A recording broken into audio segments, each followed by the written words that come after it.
Hello, everyone. Yesterday, we talked about the discipline of boring days, part one. Today, we're continuing with part two. Let's get into it. Last 48 hours. When a boring day hits, when the energy is low and the tasks are repetitive, how do you respond?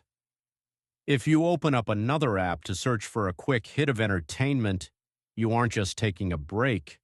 You are actively training your brain to flee from discomfort.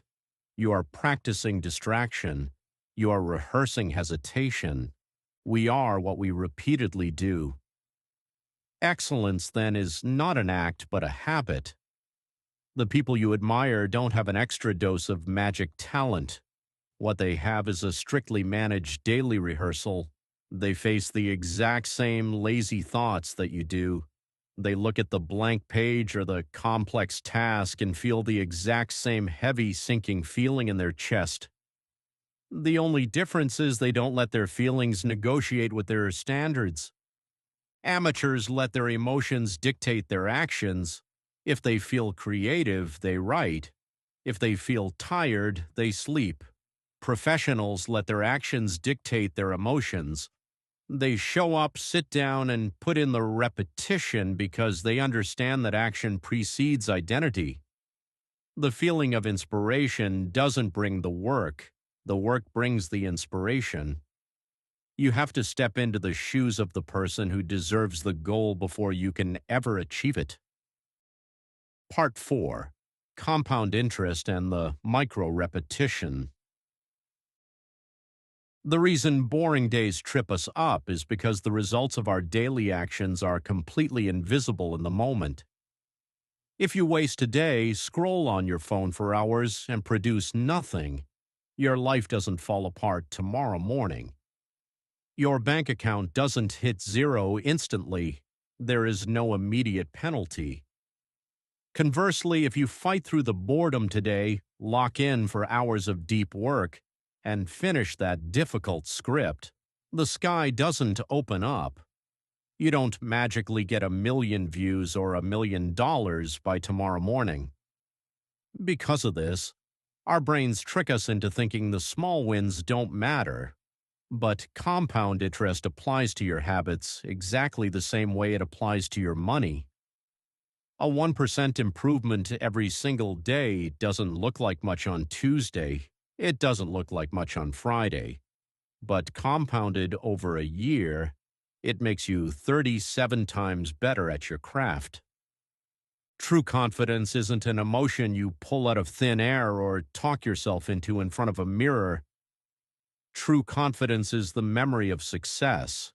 It is the undeniable track record of small, boring promises you kept to yourself when no one else was in the room. Every single time you push through a boring task for just 10 more minutes, you win a micro-repetition. You cast a vote for an unshakable identity. You build a foundation that no one can take away from you. Part 5. Audit your hours and lock in. So here is the final challenge for you today. It is time to audit your hours. Stop telling people what you want to build and start looking at what you are actually practicing. Stop asking how to reach the top of the mountain and start mastering the daily, ordinary grind of the climb. Shift your mindset from wanting to doing. Stop telling people what you want to be and start showing them what you're practicing. You don't want to be a creator. You practice creating. You don't want to be an entrepreneur. You practice building, testing, and selling. The next time you wake up and the day feels completely uninspiring, when the resistance is heavy and you want to delay your potential until tomorrow, recognize that moment for what it truly is. That boredom is not a sign to stop. That boredom is the wait. That is the gym. That is the exact moment where the amateur quits and the professional separates themselves from the crowd. Tomorrow is a lie. It is a fantasy baseline designed to keep you comfortable today. It is the graveyard of human potential filled with unwritten books, unlaunched businesses, and unfulfilled dreams. The world does not care about your potential or what you are capable of doing when everything is perfect. The world only rewards your execution when it is difficult. Stand up, clear the distractions, turn off the notifications, lock into the boring work, put in the heavy repetitions, and go out there and start practicing greatness right now.